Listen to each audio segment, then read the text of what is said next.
Halo semuanya, selamat datang di channel YouTube kami. Kali ini kita membahas tentang fakta menarik kota Solo. Pernahkah kamu bertanya-tanya, mengapa kota ini disebut Solo, tetapi nama resminya adalah Surakarta? Kota yang satu ini mungkin terlihat seperti kota biasa di Jawa Tengah.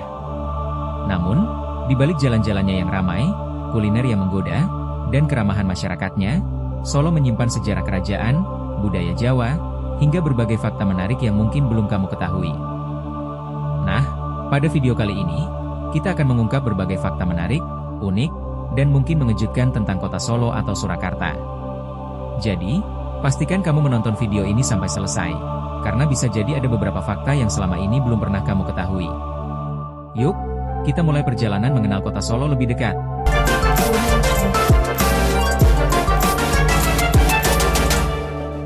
Memiliki dua istana. Tahukah kamu? Kota Solo atau Surakarta ternyata memiliki dua istana bersejarah yang hingga kini masih menjadi daya tarik wisata dan menjadi saksi perjalanan panjang sejarah Jawa. Kedua istana tersebut adalah Keraton Kasunanan Surakarta dan Pura Mangkunegaran. Menariknya, kedua bangunan bersejarah ini berada cukup berdekatan. Jaraknya hanya sekitar 2 km, atau kurang lebih 5 menit perjalanan dengan kendaraan, tergantung kondisi lalu lintas. Namun, meskipun letaknya berdekatan, keduanya memiliki sejarah, garis keturunan, dan sistem pemerintahan yang berbeda. Wisata Sepur Kluthuk Jaladara. Kota Solo memiliki sesuatu yang cukup unik, yaitu jalur kereta api aktif yang melintas di tengah kota dan dimanfaatkan sebagai salah satu daya tarik wisata. Salah satunya adalah Sepur Kluthuk Jaladara, kereta wisata yang menggunakan lokomotif uap C1218 buatan tahun 1896 dan gerbong antik buatan tahun 1906 dari Belanda. Kereta ini menempuh perjalanan sekitar 5,6 km, dari stasiun Solo Purwosari menuju stasiun Solo Kota, dengan waktu perjalanan kurang lebih 2 jam.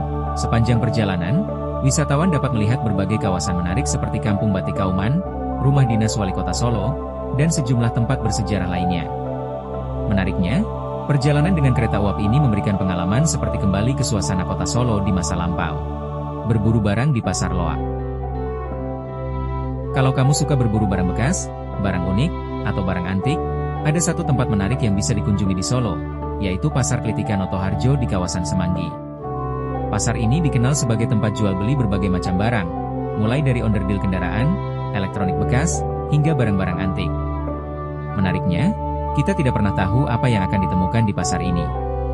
Dengan sedikit keberuntungan, kamu bisa saja menemukan barang unik dengan harga yang cukup murah. Pasar Klitikan Otoharjo buka sejak pagi hingga sekitar pukul 5 sore, sehingga cocok menjadi salah satu tujuan wisata alternatif bagi kamu yang ingin merasakan sisi Solo yang berbeda. Pasar Klewer yang bersejarah.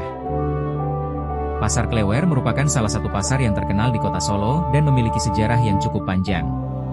Dahulu, kawasan ini merupakan tempat pakretan, yaitu lokasi para tamu kerajaan memarkir kereta mereka ketika datang ke istana.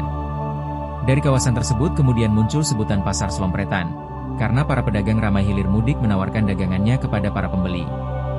Nama Klewer sendiri dipercaya berasal dari cara pedagang membawa dagangan yang disampirkan di bahu dan menjuntai tidak beraturan, sehingga terlihat berkeleweran. Seiring waktu, Pasar Klewer semakin ramai. Pasar ini juga menjadi tempat berkumpulnya berbagai produk batik, termasuk batik dari para pengrajin Kampung Laweyan. Dari aktivitas perdagangan yang semakin berkembang, Pasar Klewer kemudian tumbuh menjadi salah satu pusat perdagangan dan ikon kota Solo hingga saat ini. Taman Sriwedari yang legendaris. Salah satu tempat bersejarah yang pernah menjadi ikon hiburan kota Solo adalah Taman Sriwedari.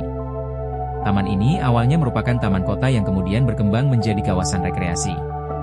Taman Sriwedari mulai dibangun pada tahun 1899 di atas tanah milik seorang Belanda bernama Johannes Bosselaar, yang kemudian dibeli oleh Pakubuwono IX untuk putranya, Pakubuwono X. Di kawasan Sriwedari juga pernah dibangun berbagai fasilitas penting, termasuk Museum Radia Pustaka dan Gedung Wayang Orang.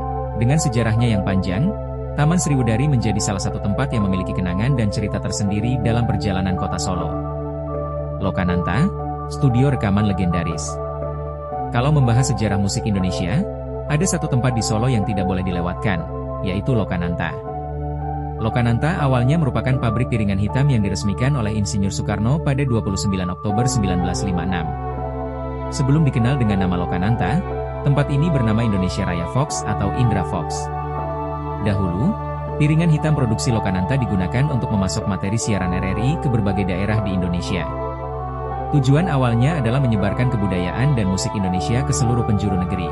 Seiring perkembangan zaman, Lokananta kemudian berkembang menjadi perusahaan rekaman yang menghasilkan berbagai karya musik untuk masyarakat umum. Banyak musisi ternama juga pernah berkarya dan melakukan rekaman di tempat ini, seperti Gesang, Waljina, Glenn Fredly, Efek Rumah Kaca, hingga Slank. Itulah beberapa fakta menarik tentang kota Solo atau Surakarta yang mungkin belum banyak kamu ketahui.